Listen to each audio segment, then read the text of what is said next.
among the marquee players potentially to go into the Hall this year. Multi-Cy Young Award-winning pitchers Randy Johnson and Pedro Martinez, and former Montreal Expo great Tim Raines. Interesting bunch, I must say.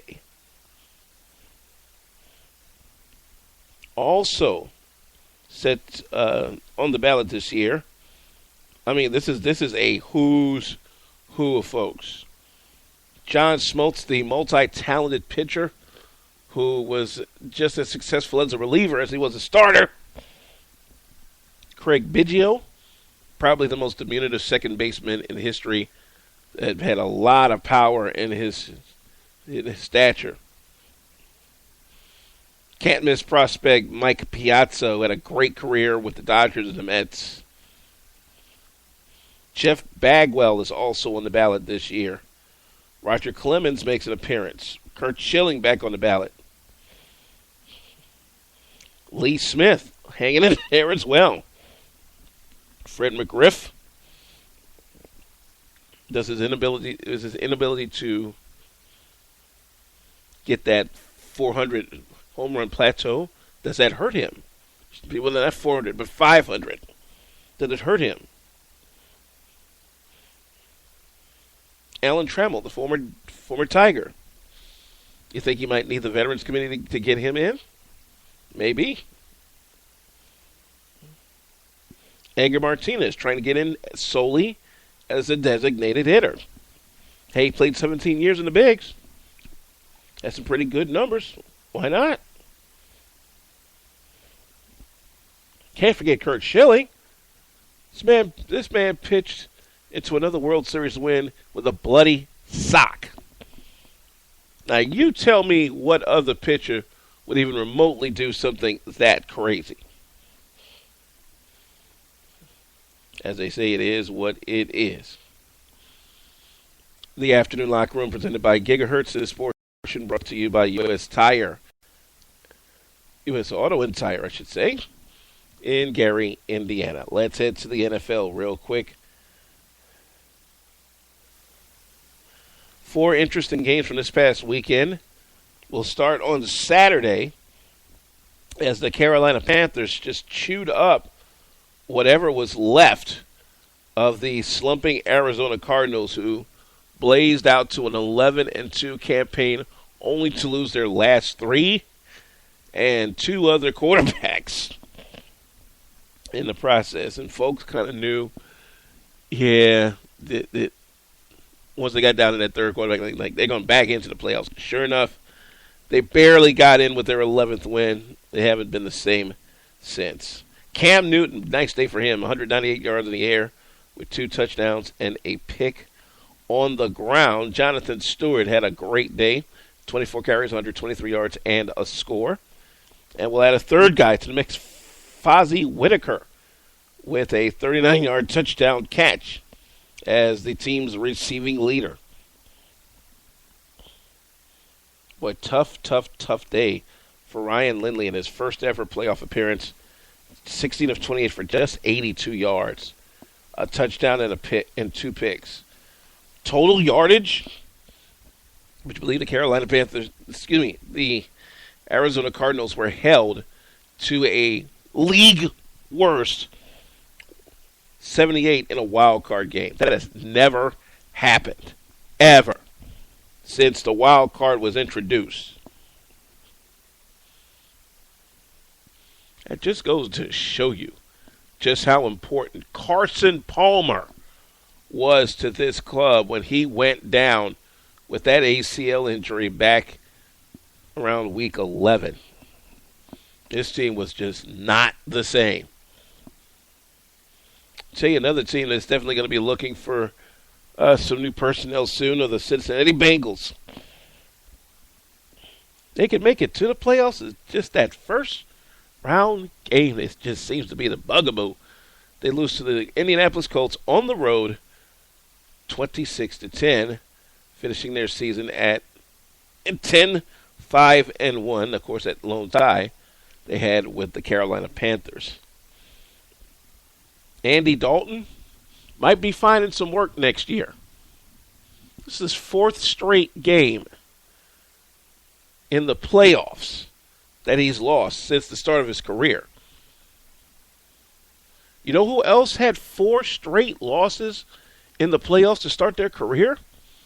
Would you believe Hall of Famer Y.A. Tittle? Yeah, that guy. So,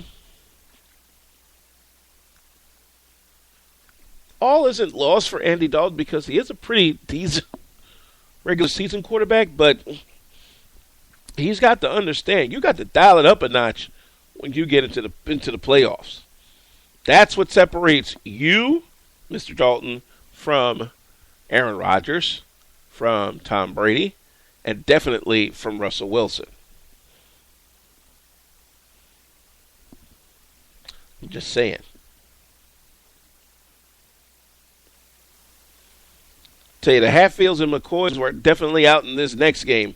Ravens 30, Steelers 17, denying the Steel Crew a chance at a record-breaking 7th World Championship. The Ravens, by the way, were down 3-0 after the first quarter. They scored at least 10 points per quarter from that point forward, despite a 334-yard day from Ben Roethlisberger. He did throw 2 picks in this game. Very, very costly picks at that.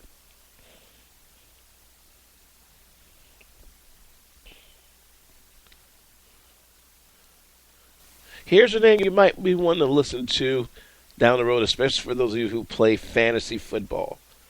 Justin Forsett, 16 carries, 36 yards on yesterday. Forsett also had a catch for 7 yards. He might be one of the picks to click if they just develop him a little bit, because I don't see Ray Rice coming back on the field anytime soon. Anytime soon. Antonio Brown had a decent day. 9 catches, 117 yards. Just not able to hit the end zone, unfortunately. And without Le'Veon Brown being able to do what he has done all season, I think Baltimore made Pittsburgh more one-dimensional.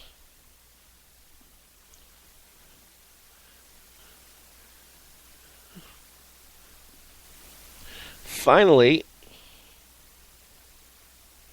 the one everybody's still wagging their tongue about, the Dallas Cowboys come back from down 14-0, down 17-3 to topple the Lions 24-20.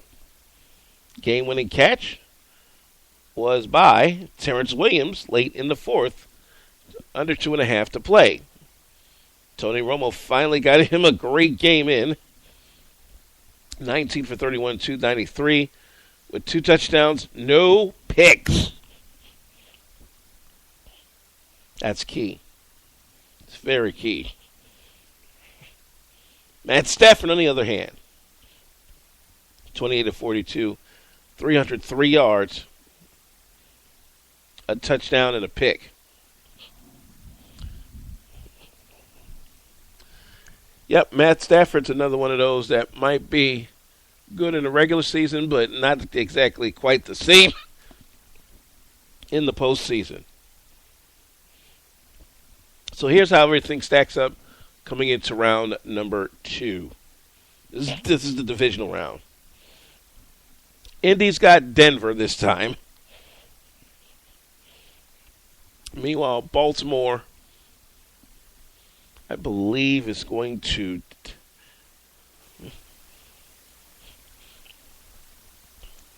All right, here we go. Baltimore's at New England. This is going to be nice. Baltimore has had New England's number 2 of the last 3 times. All those at Gillette Stadium, by the way. Indy is at Denver. Other side of the bracket, Carolina and Seattle will go at it. Let's see if Cam Newton can handle Century Link Stadium. The one that everybody wants to see, that I think should have been prime time, like really Prime time. Dallas and Green Bay. Can Tony Romo come into Lambeau Field and knock off Aaron Rodgers and the Green Boys? That's going to be tough. Now, they have the running game to do it with DeMarco Murray just still tearing the charts up, but I don't know. Lambeau Field's been very good to Aaron Rodgers over the last 16 games. Hasn't thrown a pick yet. We will see. Still some seats available, but they're going to snap up real fast, especially with the matchups that are sitting there.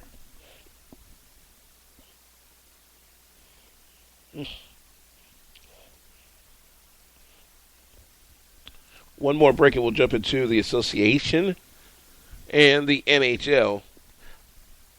And before we leave, I want to talk about something else that caught my eye over the holiday as it deals with HBCUs,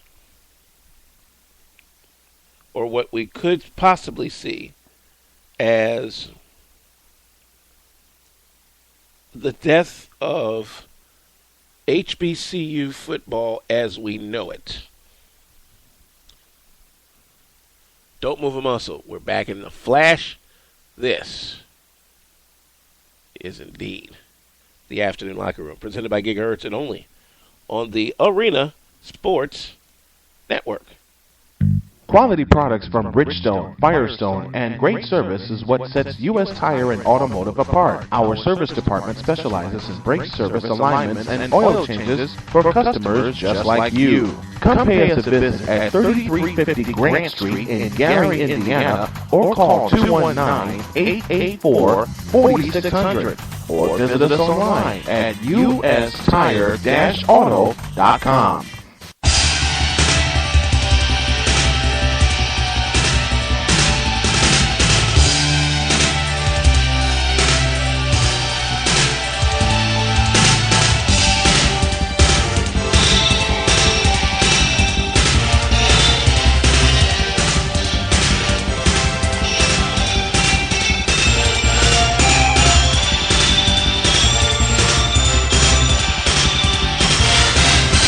Back here on the Afternoon Locker Room, presented by Gigahertz.